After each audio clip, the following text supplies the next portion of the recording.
I'm using an 8x10 stretched canvas for this painting. I've also got 3 different size brushes here, a big one, a medium one, and then a small pointy one, but it's up to you what size and shape brushes you use. I have my kitchen towel, a glass of water, and then over here I have got my plate of paints. Today I'm going to be using a lot of white paint, some pink, yellow, green, blue, and black. And then underneath this palette I've got myself a spare plate just to do all of my mixing on. I'm going to use some frog tape just to mask out the edges of my canvas. If you don't have any frog tape, you can also use masking tape. The masking tape isn't a necessity, it just gives the painting a nice border. Just make sure you push down the edges nice and firmly just so the paint doesn't leak underneath. Using my biggest brush, I'm going to scoop up quite a lot of my white paint and I'm just moving it over to my mixing plate. This is just going to give us a nice pastel base. I'm then picking up a small amount of my pink and just adding it to the white and a tiny little bit of the yellow. And then I'm going to mix it in really well to create a lovely light peach shade.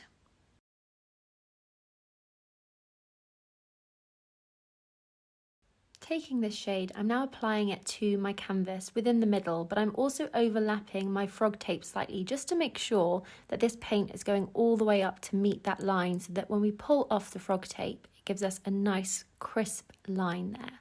I'm starting with up and down brush strokes and then I'm going from side to side just to make sure that that paint is lovely and blended into the canvas.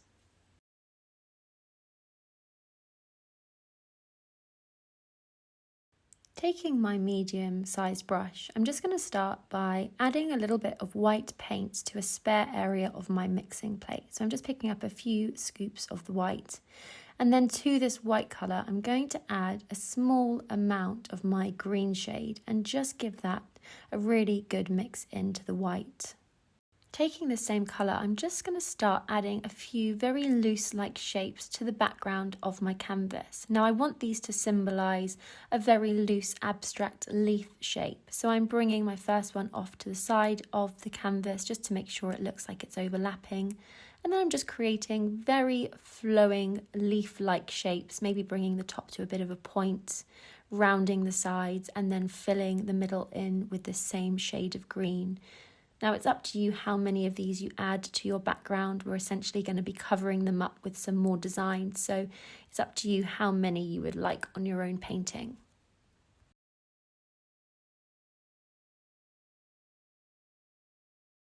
We're now going to give our brush a good wash in our water. Moving on to our next shade, I'm just using the same brush and I'm starting again with a few scoops of white as my base. I'm then going to add a small amount of blue to this and just give it a really, really good mix in. Now I want to darken up my blue slightly, so I'm just adding a very small amount of black paint and just mixing it into the blue just to create a slightly more earthy tone with this blue shade. Taking my smaller brush, I'm just going to pick up some of this paint and create my next shape of leaves. Now you want to make sure that your canvas is nice and dry before you start painting over the top. You can always use a hairdryer to help it dry quicker. I'm just applying this paint, just twisting the brush as I go, just to make sure that I'm not being too neat and precise with these lines that I'm making. You can always go ahead and add a few different layers of this paint as well.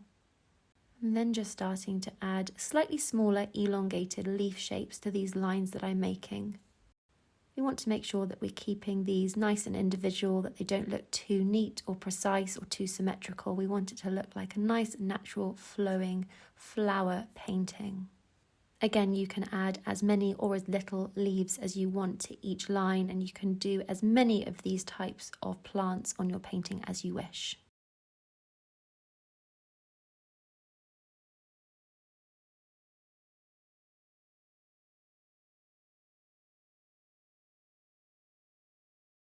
We're now going to give our brush a good wash in our water. We're going to move on to creating our flowers now, and you can do any colour or shade that you wish. I'm just going to use some white paint and I'm sticking with my small pointy brush. To create these shapes, I'm just doing very rounded blob-like shapes just to symbolise the shape of my flower. And then I'm just filling them all in with white paint. You might also want to do a couple of layers of this paint just to make sure it pops nicely. You can do as many flowers that you wish, and I would just recommend kind of ignoring your background and placing these over the top of your other leaves. It's also nice to vary the shape and sizes of these flowers too, having some that are slightly bigger and some that are slightly smaller. We're going to give our brush another good wash in our water. I'm picking up some of my black paint. I'm just mixing in some of the water that I had on my brush just to thin out the paint slightly and make it a more inky consistency. I'm also just dabbing off any of the excess paint just to make sure I haven't got too much on my brush. Taking this black, I'm just doing tiny little blobs in the centre of my flowers just to symbolise where the eye of the flowers are. Just bearing in mind that for your bigger flowers you might need a slightly bigger dot, and for your smaller ones you'll need a slightly smaller dot.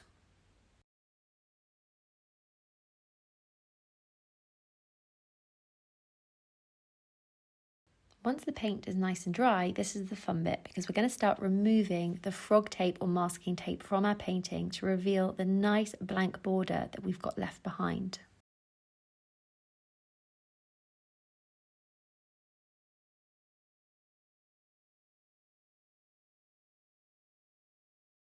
This next part is optional, but because I want my painting to look a little bit like a poster, I'm now just going to take a black pen and I'm just going to start writing a flower market along the top part of my canvas where I've left it blank.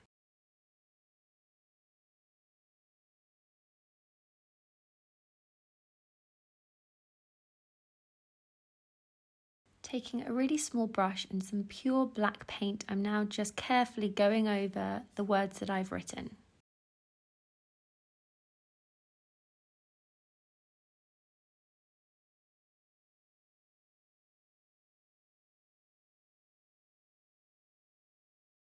And because I live in London, I've just written London, UK with my black pen at the bottom part of the painting, but you can add any town or city or country that you wish.